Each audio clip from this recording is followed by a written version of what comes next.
Good day, everyone. Welcome to Real Conservative Headline News. I'm your host, Nathaniel Rajkumar. Starting off locally here in Trinidad and Tobago. Following the fatal police shooting of his son Joshua, Christopher Samaru has demanded the immediate resignations of Prime Minister Kamla Persad-Bissessar, Police Commissioner Alistair Guevara, and Homeland Security Minister Roger Alexander over an alleged cover-up. Now, while I do agree, I honestly do agree with what he's calling for, I do believe and I hope and pray that the original or the senior members of the United National Congress will come together. I'm hoping Monilal is part of that crew.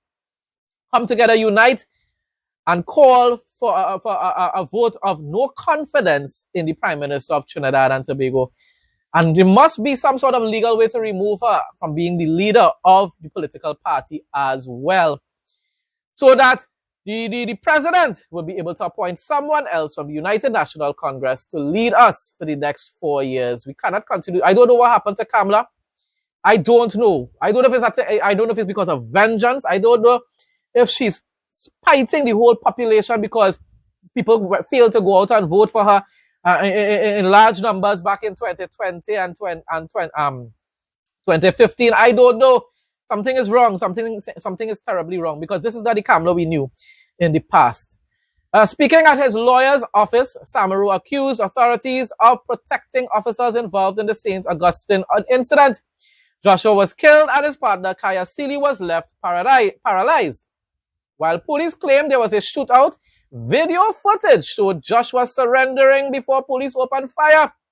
Anger grew when authorities charged Sealy with manslaughter instead of the officers, prompting Samaru to accuse police of planting a gun to frame her. Officials denied a cover-up and refused to step down, while opposition figures slammed the police for destroying public trust. Now, the thing about it is, this man, Samaru's father, keeps flipping the script. He was sounded as though he was basically okay with Kaya Sealy taking the fall, you know. So this was my response. I said, this is what you get for betraying Kaya's friends and family, pops. You told the media, let the courts decide. Your other relative claimed that Kaya was associated with criminals. Now the TTPS investigators are claiming that your son was a criminal as well. You bought this wholesale, my brother, or pops. You bought this wholesale upon yourself. You decided that you were going to say, you know what, your lawyer, so I don't know what kind of lawyer you have. Decided to talk as though you're all defending the TTPS. But that was because they weren't saying anything about Joshua Samaru. From the moment they started to say that Joshua Samaru was also complicit in Kaya Sealy's crimes, your narrative shift now and change now. And you're now saying you're now defending Kaya Sealy again. What side you really on? It's people like you, people like you who make justice hard to be served in our country, you know. Samaru, you, my goodness, wow. Quite disappointing as well. But as I said from the beginning of this news report, I do agree with what you're calling for, but you yourself, Samaru, you're a hypocrite. In some good news, not really getting much of these days, but in some good news, Minister of Trade, Investment and Tourism, Satyakama Maraj, says Trinidad and Tobago's economic future depends on reducing the country's reliance on energy and aggressively developing the non-energy sector. But we need to remember that the energy sector needs to remain the backbone of our economy, people. Backbone of the energy industry, and the backbone of the energy industry is Petrotrin, which we're still waiting to see when Kamla going to actually reopen it. Speaking at the ministry's one-year review under the theme Diversification in Action, driving economic growth beyond energy, Minister Maraj outlined plans aimed at boosting investment, strengthening tourism. We definitely need to invest in tourism, improving exports, and creating a more competitive business environment. The sad thing about it is, as I said at the beginning of this news report, no matter how much good you do from now on, Kamla's betrayal will not be forgotten in 2030. The only solution now is to call for a vote of no confidence. That doesn't mean it's not going to happen. So that doesn't mean that I wouldn't continue to highlight the positive things that the government is doing. I will continue to do so. I am not like others outside there, like Marshall Walker and so forth, who will just oppose for opposing's sake. But I've lost all confidence in Prime Minister Kamala Persad-Bissessar herself. And this time around, I'm not going to regain it. She betrayed the people. As I said on my other news report, Kamala pretended to be the mother of the country. Now she's a wicked stepmother and a mother something. Something that I would not say, but you know what? A mother something.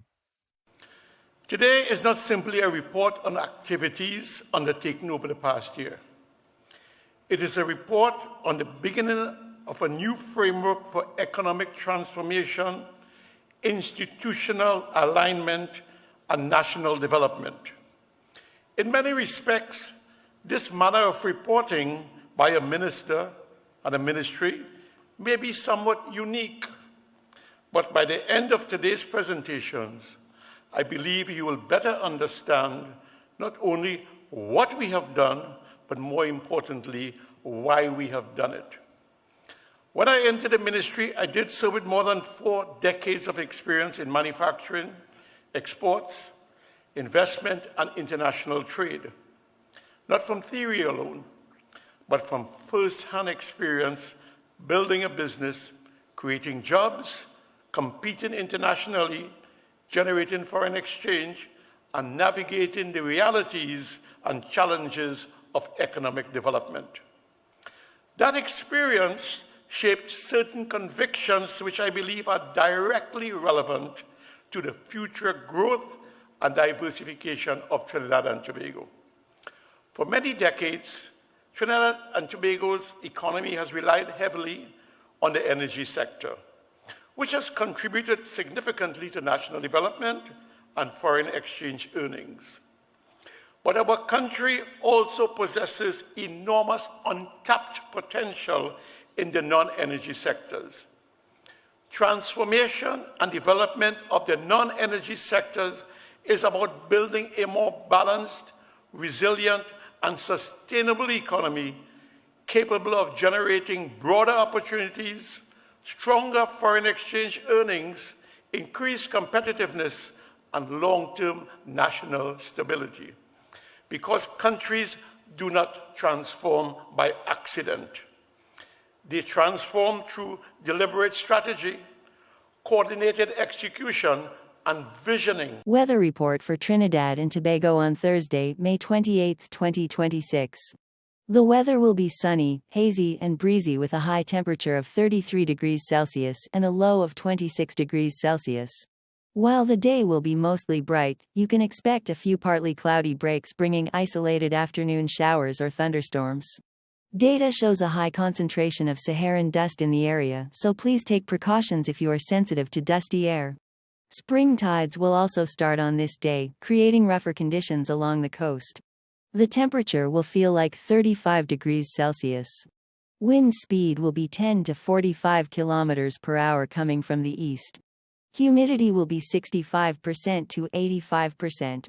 Seas will be moderate with waves up to 2.5 meters in open waters.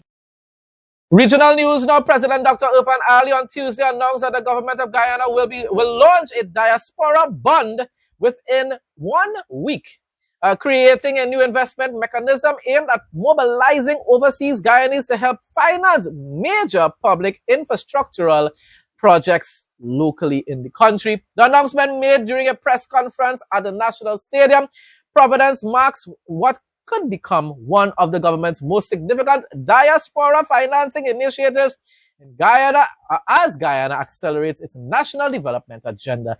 That is a good leader. Irfan Ali cares about the people, unlike I don't know what's going wrong with Kamala. Kamala really gone. She gone. Time to retire Kamala. Irfan Ali isn't perfect. But even when it had the controversy, it's either last year or a year before. I think it actually happened early the year before. I'm not correct if I'm wrong. Irfan Ali didn't come out and defend the police for their failures. No, he came out and said there's need for accountability and transparency instead. What Kamala doing? Talking about rough men. Yeah, we need to trust the rough men. We have a rough men, Kamala. Huh? I wonder what's going on with you, boy. We have a rough men. Jamaica has signed a bilateral agreement with Ghana aimed at addressing shortages in the country's health sector through the temporary development of Ghanaian nurses and doctors. So that is something to celebrate. That yam. I love yam. I'm no issue with the provision yam. Nice yam and fried saltfish and things like that. Oh my God, that is good. But it's the lie that Rowley tried to tell people that was going to reduce the import bill. That's what I couldn't handle. And that's why I say Mighty Muffin, Ghana Yam, PNM. Because of that lie. It has nothing to do with Ghana and it has nothing to do with the yam itself. The 4-year Memorandum of Understanding announced on Wednesday by the Ministry of Health and Wellness establishes a framework for the voluntary recruitment of health professionals from Ghana as Jamaica continues investment in expanding and redeveloping its healthcare infrastructure. Good news under the Andrew Holness administration. And I didn't know it until recently. You know, he's a conservative and he supports capitalism. So, you know, I even get to like him even more because of that. All right, so this is a very happy moment for us here in Ghana. Myself, Minister of Foreign Affairs, Foreign Trade, Camilla Johnson-Smith. We just signed an MOU with Ghana around the recruitment and deployment of healthcare workers from Ghana into Jamaica to fill the gaps that we have that we can't fill through local Jamaicans being employed. It's very historic. You may recall that I announced in my sectorial that we had signed MOUs with Philippines, India, Nigeria, and Ghana. The technical details of those have been worked out, which is why I'm here. And there's a lot of excitement around the collaboration. Ghana and Jamaica are quite close, actually. The historical background is significant. The natural affinity to cooperate, English-speaking, Commonwealth, similar type of training for healthcare workers represents significant potential. And so it is very pleasing to me that we are seeing the manifestations of that through an MOU. Minister of Health and myself have been working closely, plus the two Ministers of Foreign Affairs, and we're seeing the results of that today. What will this mean in the short term? In the short term, it means that we will see the commencement of special areas where we have shortages being advertised for initial screening and recruitment, some of that online involving our people. We select these persons, then they will come into Jamaica. Minister of Health and be deployed. The Minister of Health has said that he's giving us a month, giving his people a month or so to pull together the numbers that we need. Ghana has an excess of healthcare workers. We have a shortage. And so the collaboration is natural. So I would say within the next 1 to 2 months, we're going to see the manifestations of this MOU. So a good day for Jamaica's health system to fill the gaps that exist where we can't fill them locally. A good day for the partnership between Ghana and Jamaica. And I think the work that we have been doing with the Ministry of Foreign Affairs and Foreign Trade has been well worth it. And I just want to thank the team for the efforts as we continue to build a much more resilient health system. A mural project aimed at inspiring community pride while highlighting themes of environmental awareness, unity, creativity, and cultural development through public art was officially unveiled on Monday, May 25th, 2026 at the Kaliakwa playing field in St. Vincent and the Grenadines.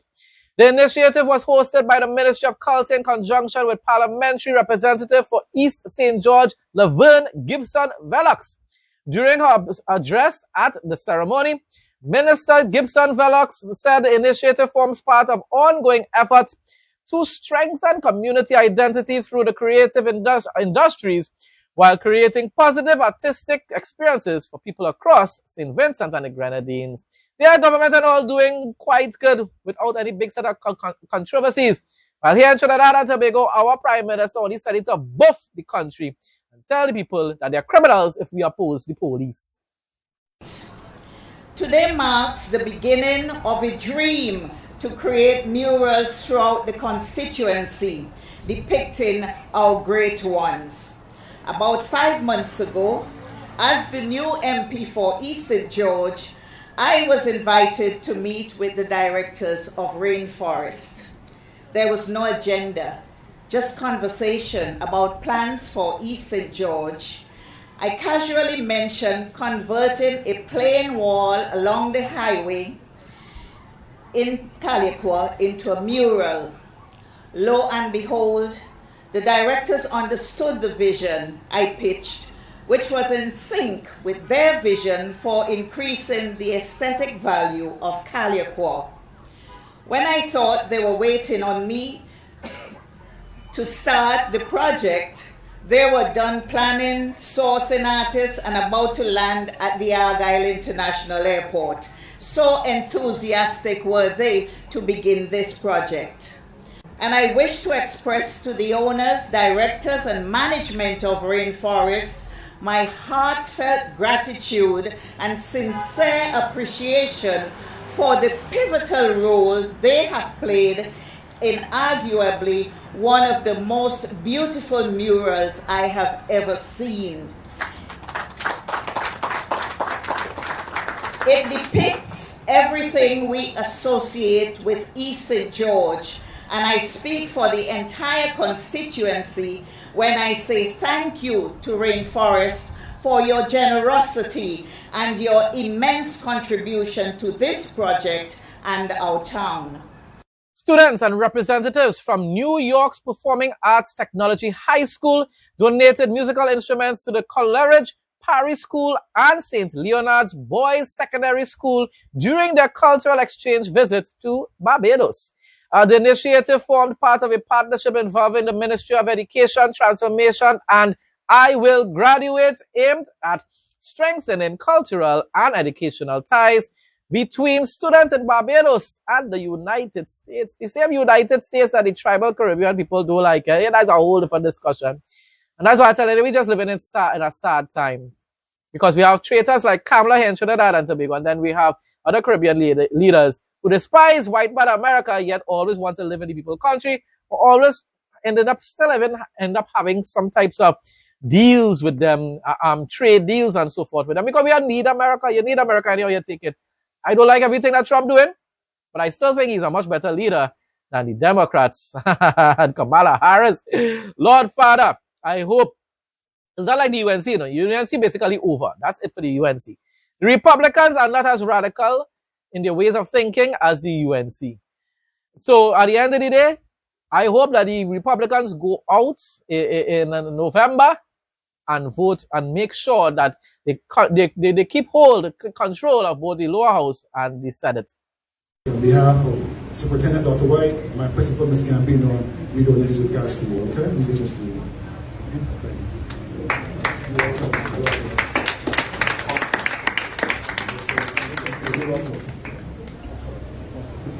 Thank you very much. And likewise, on behalf of the Board of Management, teachers, students, and parents of St. Leonard's Boys School, I want to say a hearty thank you.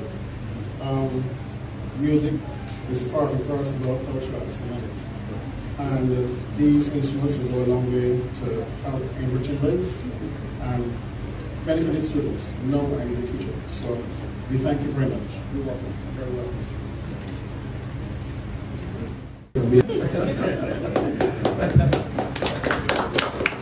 On behalf of the board management and students and staff at the Coleridge Parish School, I want to say thank you so very much.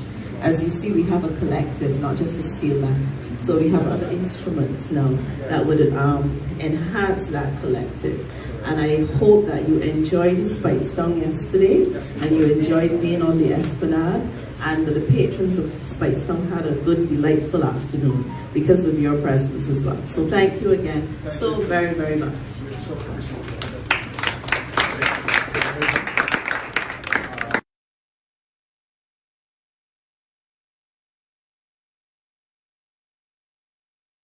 The Davis administration's 2026-2027 budget includes healthcare expansion, pension reform, family island clinic upgrades, property tax changes, and increased homeowner exemptions. I find you all should get rid of property tax.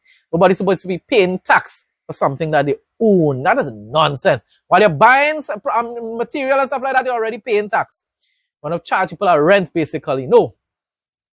Through the National Health Insurance Authority, the government plans to expand the proposed prescription drug program and implement a standard health benefit to improve coverage and long-term efficiency. Sounds kind of, this party and all something like the leaning on the conservative side, or just like Andrew Holness. According to Finance Minister Michael Halkitis, there is also a plan to improve data sharing platforms to create a more connected healthcare system. Supporters say the measures could bring long-term relief for Bahamians, while critics argue the real test will be how quickly people feel the impact. What kind of, you just opposing for opposing sake? All you said about how long it will take, but at the end of the day, they will still benefit. That's the whole point. International news now. DHS Secretary Markwayne Mullin responds to radical left ICE protests in New Jersey. Said it shows the radical left Democrats' priorities when they decide to go out and protest a detention center where we're housing violators. I wouldn't use the word that he said there, but violators and predators, murderers, drug dealers, and they choose Memorial Day of all the time to go to protest something. Went on to say, then you have one of the senators complain because you got splattered with a pepper ball. I'm sorry, you probably shouldn't have been there. Now, the thing about it is, just like with the police service here in Trinidad and Tobago, and just with how the Republicans tend to blindly back the blue, that's one of their flaws in America as well. The thing about it is, with Kamala is going to a different level, and that is why I can't support Kamala, and I believe she really needs to step down. But Republicans have that problem away as well. And as much as, even with ICE is an important agency, don't get me wrong. Don't get me wrong, to be able to get rid of the criminal gangs and the predators and stuff like that, who are in America illegally. They serve that purpose, but they abuse, a lot of the times when they do see videos, they do abuse the authority just like police. And that's what a lot of people will have a problem with. So it isn't always political, and it isn't always the radical left that has a problem with ICE. It's because even Christian conservatives like myself believe that Republicans are dealing with this migration crisis in the wrong way. They're lacking compassion. I know Christian conservatives even away who are saying you need to deal with this in a better way. We don't approve of mass deportation either. Get rid of, send back the members of the criminal gangs, those that are committing acts of violence. Anybody that commits any sort of crime, deport them immediately. But the way you're dealing and handling the issue that is already there, that you're facing with, you're lacking compassion. I fully support the closing of the border, protection of your border. But those who are already there, and those that do not have an actual criminal record and aren't involved in gangs and stuff like that, you need to show compassion, and that is what is lacking on the conservative side, on the Republican side. But still, the Republican issue across there is totally different with Kamala. What Kamala is doing here in Trinidad and Tobago is far more extreme. Really, really far more extreme. Rescuers break down in tears and embrace each other after saving 5 people trapped deep inside a flooded cave. A Thai rescue team pushed through murky underwater passageways and narrow tunnels, trying to reach the group trapped in Laos, Saisombun province before time ran out. Families waiting above ground feared that they may never see their loved ones again as rescuers battled dangerous conditions. Then came the movement nobody thought they'd witness. Survivors emerging alive as emotional reunions unfolded above ground. Wonderful that these individuals were saved and came out alive. Well done to the rescue team. Really wonderful news. I wish I could be able to report this type of positive news more often. Sadly, you know, when you think about Trinidad, what ended up happening? People left divers to die under the PNM, of course. That was sad.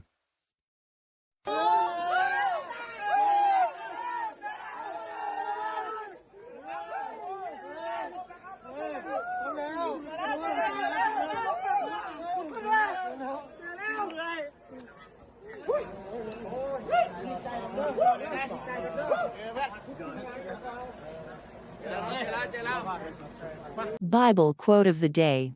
John 10:10-12. The thief does not come except to steal, and to kill, and to destroy. I have come that they may have life, and that they may have it more abundantly. I am the good shepherd. The good shepherd gives his life for the sheep.